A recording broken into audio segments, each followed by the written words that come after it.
Welcome to Practical Changemakers, a carbon positive story. I'd like to acknowledge that we're speaking to you today on Wajak Noongar Boodja and to pay my respects to elders past, present and emerging. My name is Louise Tarrier and I am the CEO of Carbon Positive Australia. Our mission is to empower and encourage everyone in Australia to take action that revitalises and improves the health of landscapes and communities. We do this via our carefully selected Australian tree planting projects and by providing inspiring education programs. Through our work, we get to talk to and spend time with people who are working for the health of our environment every single day. These practical change makers and leaders don't often make the headlines, but the work that they do is vital in our changing world. It's my pleasure to introduce some of them to you and for you to hear more about their work, to be inspired and to find out ways you can also become a practical change maker. My guest today is Brenna Quinlan. Brenna is an illustrator and educator who strives to make the world a better place through her art and her actions. She's ridden the bicycle across the Americas, taught permaculture in Brazil, Chile and Argentina, and lived for 4 years at Melliodora, the permaculture demonstration site created by permaculture co-originator David Holmgren and his partner Sue Dennett in central Victoria. As an illustrator, Brenna has worked with the Australian Red Cross, the Stephanie Alexander Kitchen Garden Programme, Plan International, Milkwood Permaculture, the Bob Brown Foundation, CSIRO and Costa Georgiades, I think I've said that right. As an educator, Brenna has taught alongside the biggest names in permaculture, including Rosemary Morrow, David Holmgren, Dan Palmer and Hannah Maloney. She co-runs Grow Do It Permaculture Education, a project focused on bringing climate solutions to kids and their grown-ups through art, music and creativity. And Brenna is currently building her own straw bale house out of reclaimed materials in an intentional community in Western Australia. A huge welcome to you, Brenna. I'm so delighted to talk with you as I'm a huge fan of your work. Would you like to just introduce yourself a little bit more to our audience and what you do? Sure thing. And it's great to be here, Louise, chatting with you today. So as Louise said, I'm an illustrator, an educator, and really my main focus is on solutions-oriented activism. So inspiring people to get out there and live their best life while making positive change in the world. And today I'm speaking from Pibbelman Manang Boodja down in Denmark in Western Australia. Beautiful country. So, Brenna, I'm just going to jump in, and I know that you're super involved in the permaculture community and in permaculture work in general, but for some of our listeners, they may not be aware of what permaculture is and why permaculture is something that if you're, interested in climate should also be something that perhaps you're interested in too. Yeah, so permaculture is pretty broad. If you're looking for a concise definition and you go and ask one of your friends who does permaculture, they might look at you blankly. And the joke is that it takes at least 72 hours to define permaculture, which is why there is a 2-week-long intensive course offered all around the world to get that definition over the line. But for me, permaculture is about solutions-oriented activism. So when we say, there's a lot of big issues happening in the world, what can I do? Permaculture offers a whole bag full of solutions, and it really trains us to think with our ethics and our principles. So we're faced with many, many decisions every day. How do we know which ones are actually making the world a better place or not? How do we know which ones are right for us and our households and our communities? Well, permaculture offers up these ethics and principles to help guide our decision making towards decisions that actively make the world a better place. And the other layer of permaculture is it's really about design thinking. So I'm sure we've all lived in a house that was baking hot in summer and had a room that was freezing cold in winter, and maybe a downpipe that flooded the lawn instead of running into the drain. And these are examples of a lack of design or unsuccessful design. Permaculture really trains people how to build that muscle around design thinking so that we can make decisions that really make sense. And we can apply this design thinking to maybe designing around our home and garden, but also to designing community projects and I applied design thinking to my career, which is why I work in the things that I do. So it's a really handy tool to kind of step back a little bit from the treadmill that we're on and learn how to observe and analyze, and then put that towards making things work a little bit more efficiently for you. So yeah, permaculture is a big thing. It does involve some gardening. We're talking solutions-oriented activism. So of course we're meeting our needs in a way that's doing good for the planet, in a way that's regenerative. And a big part of that can be growing food. A big part of that can also be planting trees. And it's also about all of the other things. You know, I've spent the whole morning preserving cucumbers and then later on we'll get engaged with our local council and doing podcasts like this, and I live in an intentional community, so building those sorts of foundations as well to build resilience from the ground up. So it's a big umbrella term full of a lot of exciting things. A bit of a can of worms when you ask what permaculture means, isn't it? It certainly is. And I know we had a previous guest and they were talking about how waste is a design fault. And to me, that was like, that's something that, you know, you would say in a sort of permaculture kind of environment. And, you know, we try and use some of the permaculture principles in the way that we organize ourselves in our organization. You know, we think about some of those principles and how we interact with them, I suppose, in our day-to-day work. So I love the fact that you've said it's a design system, because I think it is a system, isn't it? It's a system's way of thinking of the world. Yeah, definitely. And it encourages people to think holistically. Society really encourages us not to think holistically, to kind of break things down into their individual components and really have a narrow focus. And so we might produce, crops in a way that's just focusing on how to produce those crops and what's best for that yield, but not really thinking about the forest around the crops and maybe the bees that are there when we're spraying for pesticides. And that narrow way of thinking is in part what's made so many of these big issues like climate change and also social justice issues and biodiversity loss. So permaculture says, hang on, we step back, we put on our designer hat and we think holistically. That's going to tick more boxes. How can I grow these crops in a way that is a part of an ecology, in a way that's actually taking care of the soil and the air and the water around it, and also producing crops at the same time. So it's a really fascinating journey. Once you start learning about permaculture, there's just so much more to see. And I think that's the thing, isn't it, with it? It exactly isn't that. It isn't something you can just go, oh, I kind of learned that in an afternoon and now I sort of know it. It's almost like a lifetime journey, isn't it, being in that permaculture space and wanting to learn more and discover more all of the time. Yeah, you find a lot of permies being possibly a little evangelical. It's because it's such an exciting, intellectually and morally stimulating way to live. So yeah, once people have been introduced to it, they tend to keep talking about it for years and years. Yeah, so I must admit, I can't say I'm in any form an expert at all, but I'm definitely an interested party and longing to learn more about, you know, how I can bring permaculture into, you know, all of the things that we do as an organisation and the way that I personally live my life too. So we've talked about sort of permaculture, but there's also sort of that positive action that comes from that and that activism. And I know particularly through your artwork, that's been a thread that's kind of dug quite deeply through your sort of life. And I wonder if you could just sort of explain how that works and just talk a little bit more about that. Yeah, so becoming an illustrator was actually quite a surprise.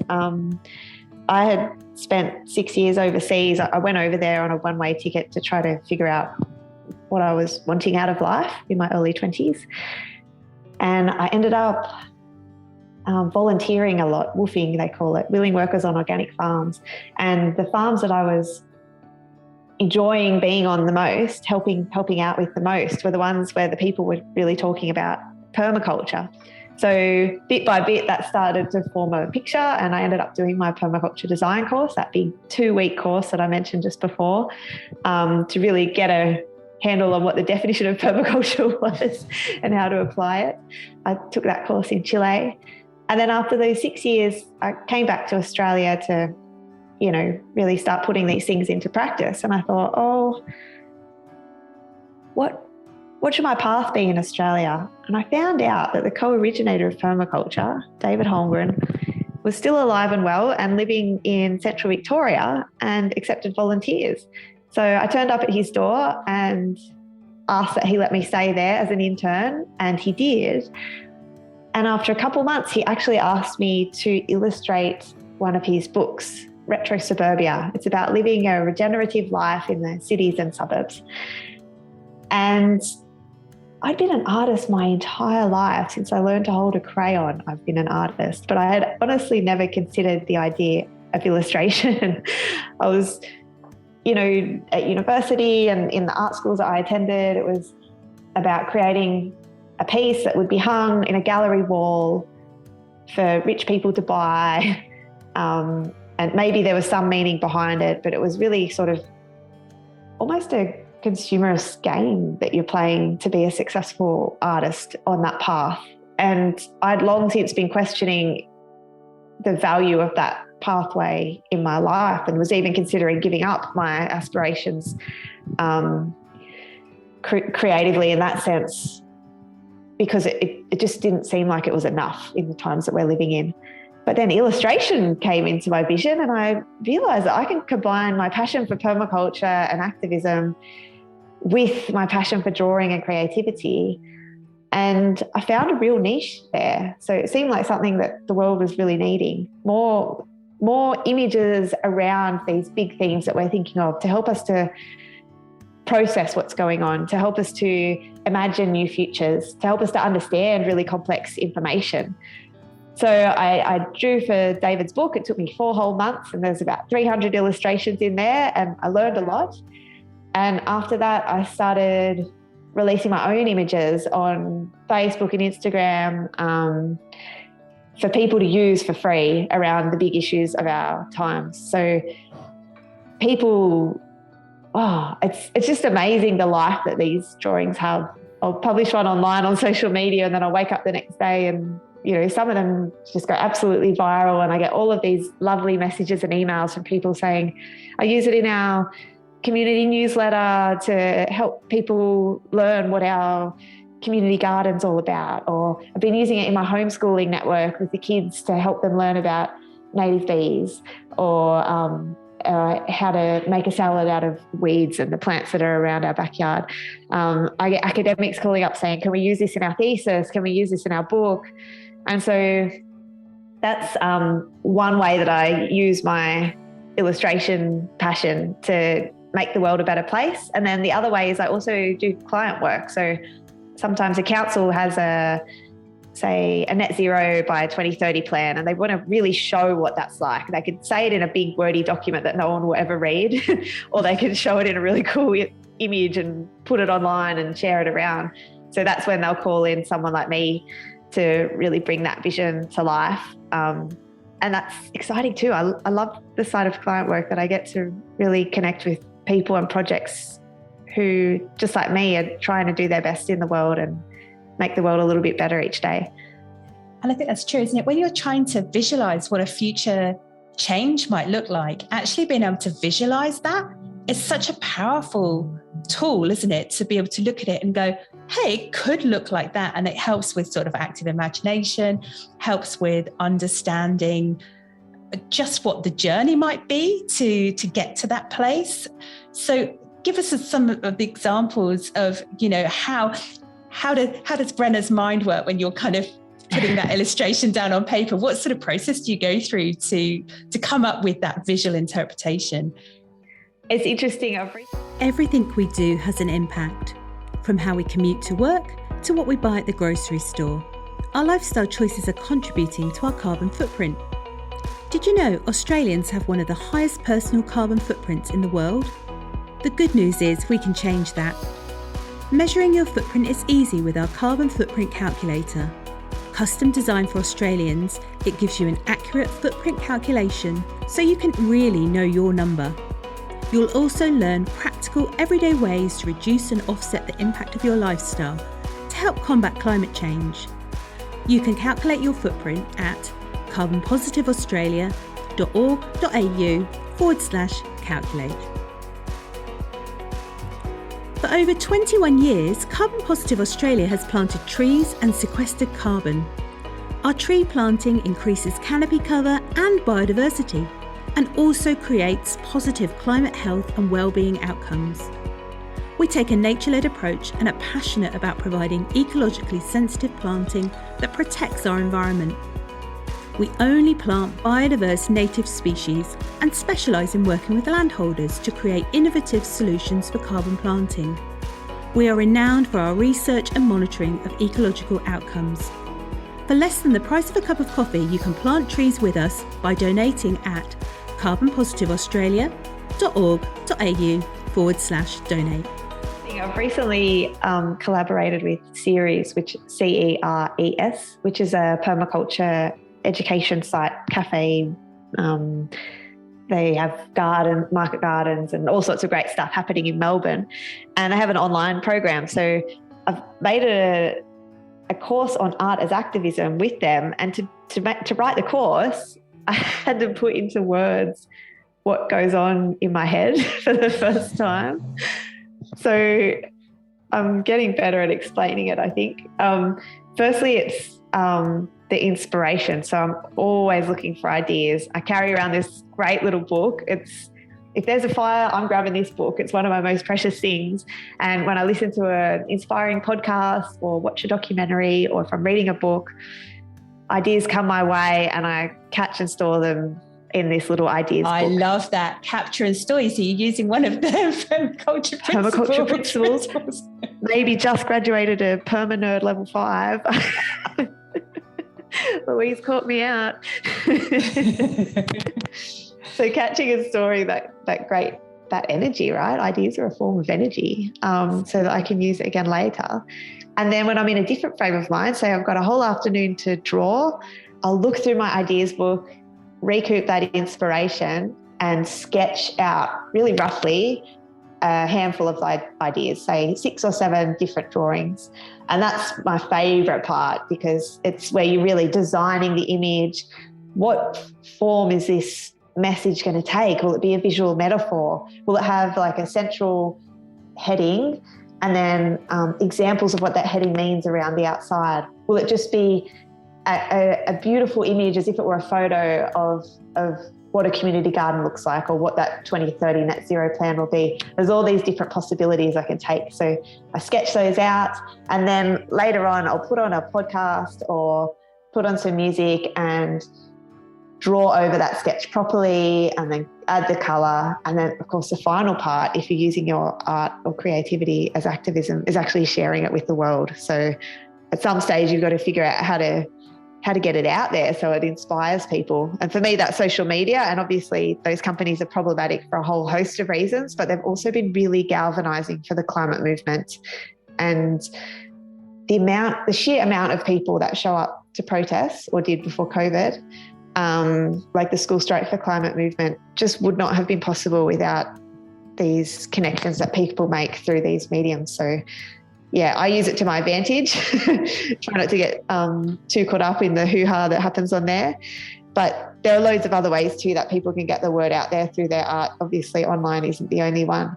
So that's a little bit of my process. I think as well, art unless it's shared can't, it doesn't speak, does it? If it's just sitting in your portfolio bag and never actually getting out into the public. So the fact that, you've been, as an individual, prepared to put your work out there and to allow it to be shared in that really sort of Creative Commons type of way, where you're allowing people just to share your work, there's an extreme amount of generosity that sits with that.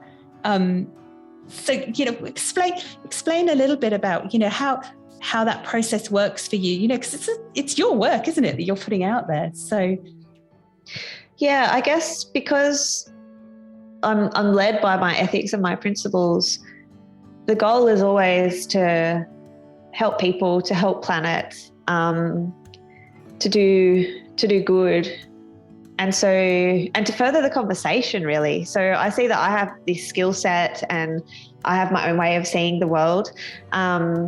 So in whatever way I can use that to create ripples in this pond, then it's not my duty, it's my privilege to be able to do that.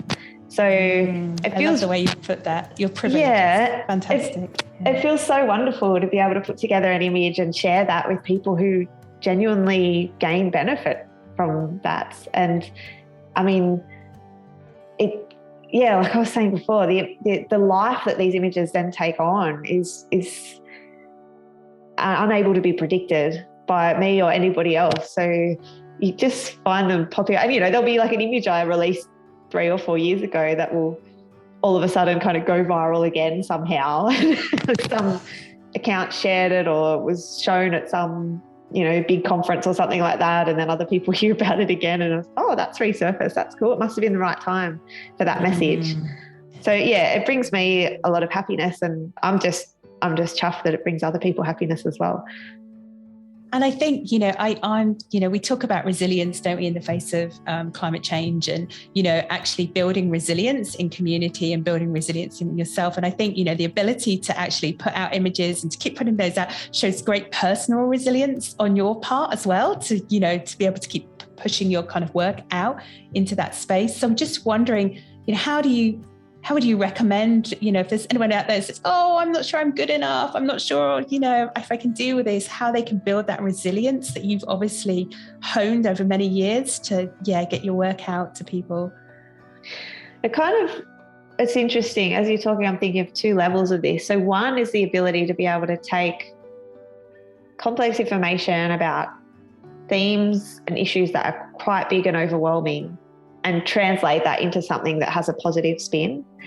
And I'm pretty good at that, but I acknowledge it's not for everybody. And my partner is one of those people who can't read the news and can't read books by certain authors. And, he'll go into a tailspin if that sort of thing happens. So he uses his art as activism as well. He's a musician that focuses on permaculture and climate activism, but he goes about it through a very different way because he's had to find what is sustainable for him.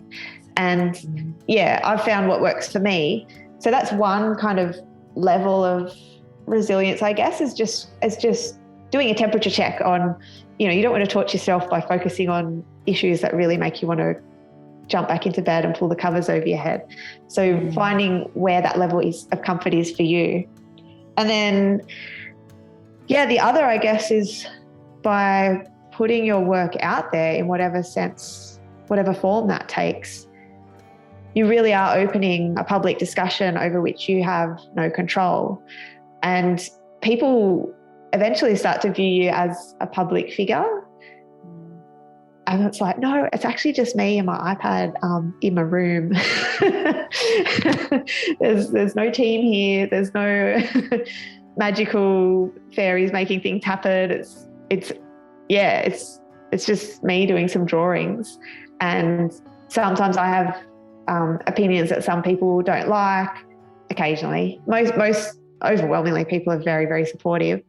But you do get that impression they're very supportive of the work that you do. Yeah, amazingly so. I've been actually so shocked and just, it's been a real surprise how wonderful the reaction is. But you still, if you're putting things out there and you don't know how many people will see them, and potentially it's a lot of people that will see them, there's going to be some people that say things to you online that aren't that great. So you've got to find a way that's doesn't drag you down. I just go on there and post my drawings and then leave and check the comments every now and again. I only look at the nice comments. I think that sounds like a really good way to be. But luckily for me, 99.99% of the comments are wonderful. I find it hard not to be your drawings, and they're so inspiring on so many different levels that it would be quite hard, I think, to find anything negative to say about them. So my goal isn't to be divisive. I want this movement to grow. I want people who are doing good in the world to feel that they have allies wherever they look. And there are a few key issues that can potentially split and divide that movement, and I'm not interested in that. I'm looking at what we've got in common and how we move forward. I don't want to see any pointing sideways and fracturing of this great global movement we've got going, because we really need everybody on board and doing what they can at this stage. Absolutely. And I think, you know, that filters into your sort of day-to-day life, doesn't it? Because you're actually living in an intentional community, and I'd imagine that requires a certain mindset. People are so interesting and funny. It's fascinating to me to see the people that also live in this community. So there's 18 house lots. We're under a strata title, so everybody owns their little quarter acre, but there's 50 acres of shared land here, most of which is forested. So we're owners in common of that. And of course, some of it's cleared, and maybe we want a teaching space there, and maybe we want some compost toilets there and a camping area over there. So we're making those decisions as a group, which does keep us very interested. But yeah, what made everyone else who lives here take the plunge to live with so many people as well? It's a very interesting thing. There are actually 6 intentional communities in the small town that I live in of Denmark, WA. So it's fantastic, isn't it? It's quite the concentration of people choosing to live with other people, isn't it?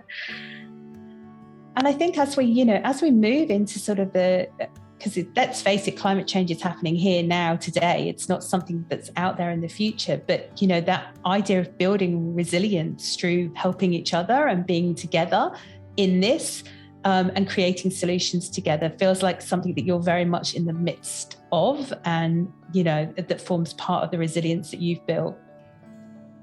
Yeah, I guess there's a few things, because I've lived in intentional communities mostly while I was on that trip overseas, and pretty much constantly for the past 10 years, I've lived in community in some form. This is the first time that I've purchased land in a community. Before that, I spent 4 years living at Dave Holmgren's place as sort of like a renter, but we would do a work exchange. And the other ones that I lived at in South America as well were a work exchange arrangement too.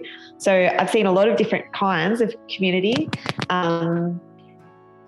And the resilience elements that I've experienced in the year that I've been living in this one, it's blown me away, even though I had a taste of it before. So this morning I needed to borrow some vinegar from somebody because I'm processing cucumbers.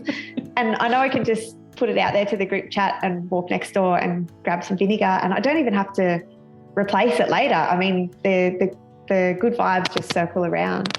We're building a house, and so if anyone's built a house before, you know, you don't have a roof to shelter under when it rains because you haven't built it yet. You don't have electricity, you don't have water. So we're running power lines from neighbours' houses and filling up from their rainwater tanks. And it's just such a useful thing to have people around who are willing to help.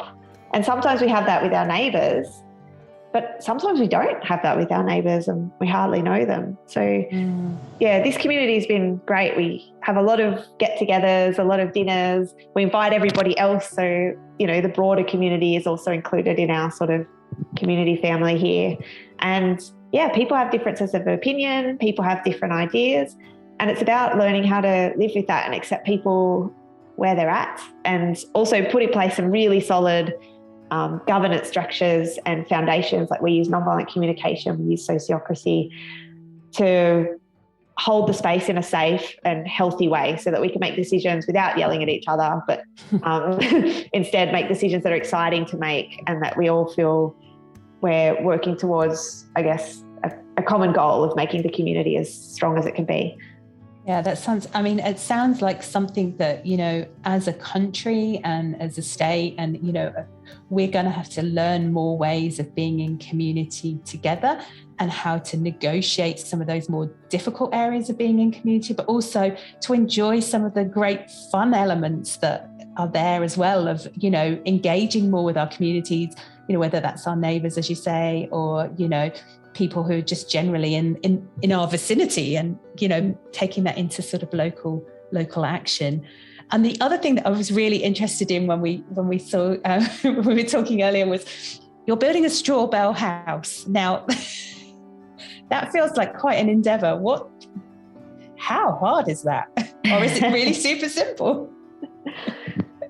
It's funny, people who've built houses will know this, that almost all of the work actually goes into getting the site ready before the house even happens. And then the house kind of goes up really quickly over a couple of weeks, and then you sort of finish everything off for the next few months. So we're on a south-facing slope, which in Australia, in the Southern Hemisphere, means that we're at risk of getting very little sunshine in winter when the sun angle's quite low.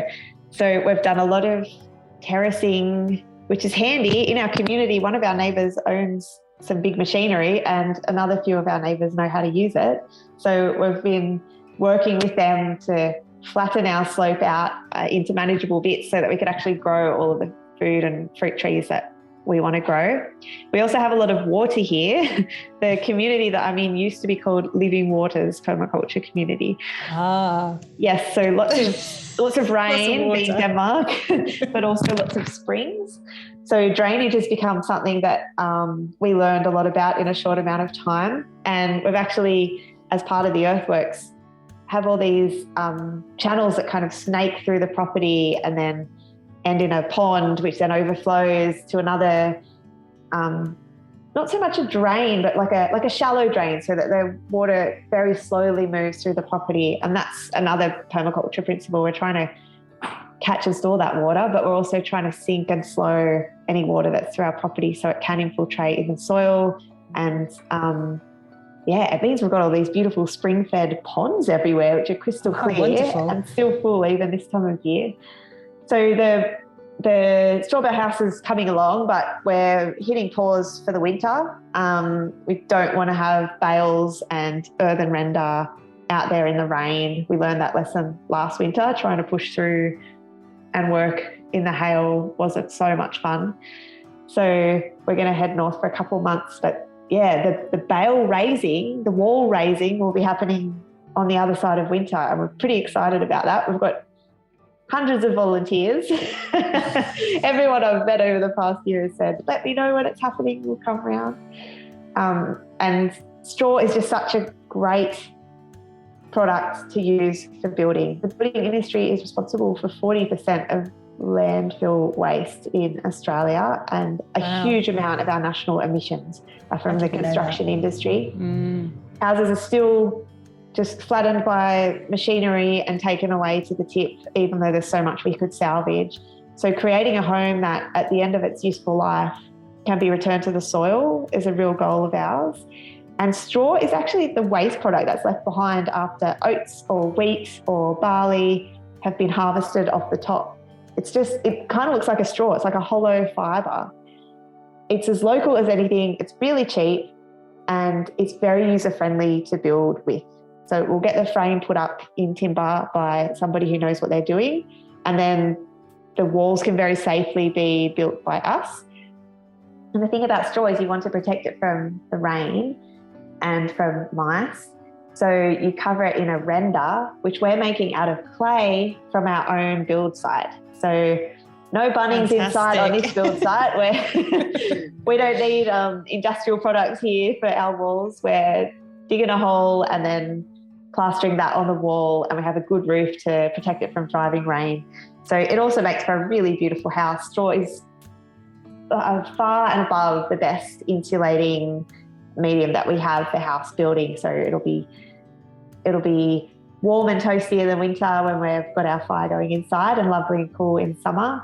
And also, my partner's a musician, so he can play with the band as loudly as he likes and not bother the neighbours. Good sound insulation as well. Yeah, because our walls will be half a metre thick. That's fantastic. And look, I'm just thinking of the great party that you're going to have come the beginning of spring, early summer, where you actually get to raise this house. It reminds me of those old barn raising stories that they used to have on the TV from the US many years ago. Brenna, it's been an absolute delight speaking to you today, but I just, for any of our listeners out there who want to, either engage with you because they think, that would be fantastic if we could use these kind of illustrations to tell our story, or anyone who's just interested in seeing your work and, just getting a feel for it, how can they find you? Yeah, sure. So check out Brenna Quinlan on Instagram, Facebook, LinkedIn, all the places. That's where you can see my Artist Activism work. And if you'd like to use it or you've seen it before and you really enjoy it, you can support me to make more work like this through my Patreon account. So go to Patreon, look up Brenna Quinlan, and there's a whole bunch of cool rewards and videos and fun things there. And if you're interested in following our Strawberry house build, all of the... I think we will be now. Yeah. Watch an artist and musician try to build a house. Hilarious. Head to Grow Do It. There's a website, there's a Facebook, there's an Instagram. We've even got a TikTok with almost 0 followers, so check that out. And YouTube as well. Grow Do It. Yeah, I'm too old for TikTok. Clearly, I don't understand it, but YouTube is more my platform. Yeah, there's got to be a Jingle Bell dance out there somewhere, I'm sure. Thank you so much, Brenna. Thank you for, I know that our listeners will have found you really inspiring and learn a lot at the same time. So thank you so much for your time today. Thanks, Louise. It's been wonderful to chat with you.